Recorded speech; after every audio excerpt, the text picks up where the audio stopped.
120 টাকা। 120? হ্যাঁ। এটা কত? এটা পাকা হবে? অবশ্যই পাকা, কেটে দেবো। কত নেবেন এটা? এটা 110 টাকা রাখবো লাস্ট। আগে তো 70-80 টাকা ছিল। ছিল তো। এটা পাকা হবে?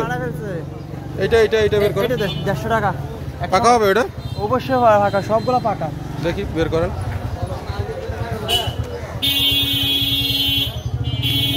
একদম বড়। এটা 120 রাখেন। এটা 120 রাখেন। আচ্ছা না, কাটেন দেখি পাকা হয় কিনা। অবশ্যই পাকা হবে।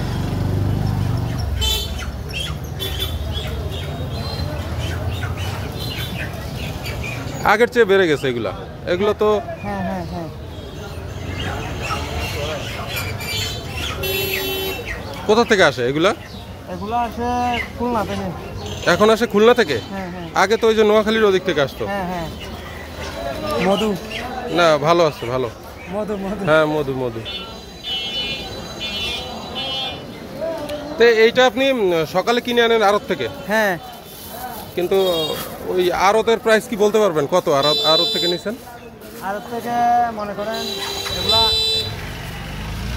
আড়তের মাল খরচ তো অনেক বেশি হয়ে যায়, 90 টাকা পড়ে যায়। 90 টাকা পড়ছে, আপনি আমার কাছে 120 টাকা বেচছেন, 100 টাকা বেচবেন, 110 এরকম বিক্রি করবেন।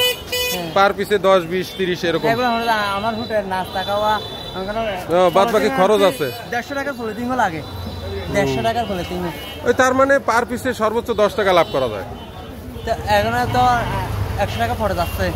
সেই জন্যই বললাম যে 100 টাকা পড়ে যাচ্ছে না, 10 টাকা, 20 টাকা, 30 টাকা। আমার হোটেল ভাড়া নাই। ওই সেই জন্য বললাম 10 টাকা পার পিসে হয় হয়তো বা। আমি বলি আপনাকে যে বড়গুলো যে 120 টাকা দিয়ে দিচ্ছি, ছোটগুলো আমি 60 টাকা, 70 টাকা, 80 টাকা আরো লস দিয়ে বিক্রি করতাম না লাস্টে বিকালবেলায় গিয়ে। বিকেলবেলা আবার না, যদি ধরেন মাল শর্ট পড়ে গেল, সবারটা বিক্রি হয়ে গেল, এই যে যতগুলো আছে অনেকগুলো না, এগুলো সব থেকে যাবে। রাত্রে হলে একটু কমে ফেলবে সবাই। রাত্রে হলে ও কিনা থেকে 5 টাকা দাম দিয়ে, মানে আরো সস্তা, আরো লাভ হয়ে যাচ্ছে। মানে সন্ধ্যার পরে আরো কমে যাবে দাম। রাত্রে কমে যায়। তাহলে তো আমার সন্ধ্যার পরে আসা উচিত ছিল, তাই না? যাক, ভালো লাগলো কথা বলে। আচ্ছা, ওই ইসে দিয়ে দেন মোটরসাইকেলে। অনেকে তো কয়টা ভ্যান, 1, 2, 3, 4, 5, 6, 7, 7টা ভ্যানেই এগুলো তরমুজ ভরা। তোমারটা একটু ছোট, অন্যগুলো একটু বড়। আর দাম বাড়া, বড়গুলোর দাম আরো বেশি। আজকে থেকে আরো দাম বাড়তে থাকবে। কি কারণ জানেন? তো ও রোদ পড়লে দাম বেড়ে যায়। হ্যাঁ, দাম বেড়ে যায়। আর বৃষ্টি দিলে একটু কম দামে বিক্রি করা যায়। ওরও সস্তা নিয়ে আমরা এখানে সস্তা নিচ্ছি, একটু কম দামে বিক্রি করি। আচ্ছা, ধন্যবাদ।